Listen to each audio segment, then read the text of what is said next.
এই নেন স্যার চা নেন। চা নিয়ে আসছো, অথচ তোমার মাথার মধ্যেই নাই চা আনার আগে যে একটা টেবিল লাগে, পড়ার জন্য টেবিল লাগে, এখানে টেবিলটাও আনো নাই। না না, চা তো খাবো না। কেন স্যার? ও স্যার বুঝছি, আপনি স্যার রাগ হয়েছেন না?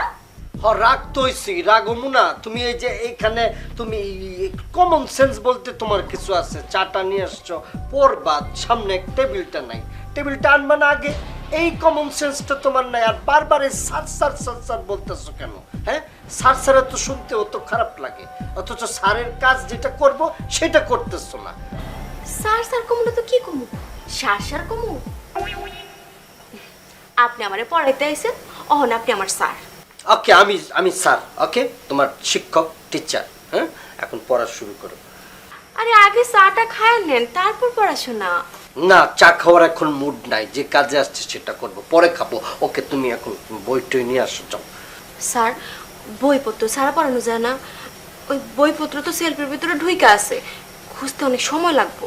ওকে ঠিক আছে, যাও, বই ছাড়াই পড়াবো তোমাকে। আচ্ছা, তুমি বলো তো টেন্স কাকে বলে? ভুল লাগেছে। টেন্স তোমার মনে নাই? এটা কথা বললা তুমি? ক্লাস 4 থেকে টেন্স পড়া শুরু হয়। Past tense, future tense, present tense, কত ধরনের কত টেন্স আছে, আর সেটা তোমার মনে নাই? না নাই, সব আর কি সব কিছু সবসময় মনে থাকে। আচ্ছা আপনিই কন টেন্স কারে কয়, আমার মনে হয় আপনিও কইতে পারবেন না। ফালতু কথা বলবা না তো Liza. You know who I am a good student. তোমার আমার সম্পর্কে ধারণা নাও থাকতে পারে, তোমার ভাইকে তুমি জিজ্ঞেস করো। কি আপনি এখনো স্টুডেন্ট? ছিলাম। This is past tense, understand? প্রত্যেকটা কথাই টেন্স লাগে, আন্ডারস্ট্যান্ড? আমি তো ওই রত্ন বকুল নিয়ে খুব চিন্তার মধ্যে আছি।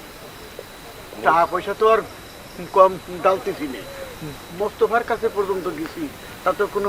এই যে জমির চাচা, এইবার তো ধরা খাই গেছেন। এই কেমনে ধরা খাইলাম?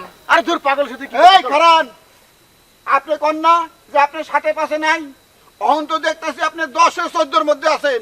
জামাই কোনো ফাউল কথা কইবে না, আমি কোনো ষড়যন্ত্রের ধার ধারি না। আমার কাছে খবর আছে, রাইতে দিনে কয়বার আপনি হাফিজ চাচার লগে মিটিং করেন, কিয়ের মিটিং করেন। মনে করেন আমি কিছু জানি না? সব জানি, সব তথ্য আমার কাছে আছে। আরে আমরা মিটিং করব কি ফিটিং করব সে কথা তোমার কইতে হবে কিসের জন্য? তুমি জামাইয়ের মতো থাকলে না মুখলেস, তুমি সাপের লাজায় পা দিছো, ওই সাপ যদি তোমার দর্শন করে তুমি বাঁচপানা বলে দিচ্ছি। মুখলেস, তালুকদারের কাছে তুমি আমার সম্পর্কে আবুল তাবুল কথা বলে সম্পর্ক নষ্ট করছো। আপনি আমাকে জমি দখলের বুদ্ধিদাতা হইবেন, আর আমরা আপনারে সম্মান করুম না? আমি ইচ্ছা করলে ওই পুকুর হাফিজকে দখল দিতে পারতাম, কিন্তু আমি দেই নাই। আরে জমির ভাই, আপনি একটা ফাউল লোকের সাথে কথা করছেন। কারে আপনি ফাউল কইতেছেন? আমি ইচ্ছা করলে আপনাকে দুইটারে কোমরে দড়ি বাঁধা হাজতে পাঠাইতে পারি। সাহস থাকলে পাঠাও, বসে রইছো কে? তুমি আসলে একটা ফাউল লোক, তোমার কারণে তালুকদার বিপদে পড়ে। চলেন তো জমির ভাই। এই যে আপনারা সাবধান হয়ে যান, আপনাকে কপালে কিন্তু দুঃখ আছে। ক্ষমতা থাকলে তো খাইও, কিরকম পারো তুমি? আরে তোর কিসিরা জমির চাচা, আমার ক্ষমতা সম্বন্ধে আপনার কোনো ধারণাই নাই।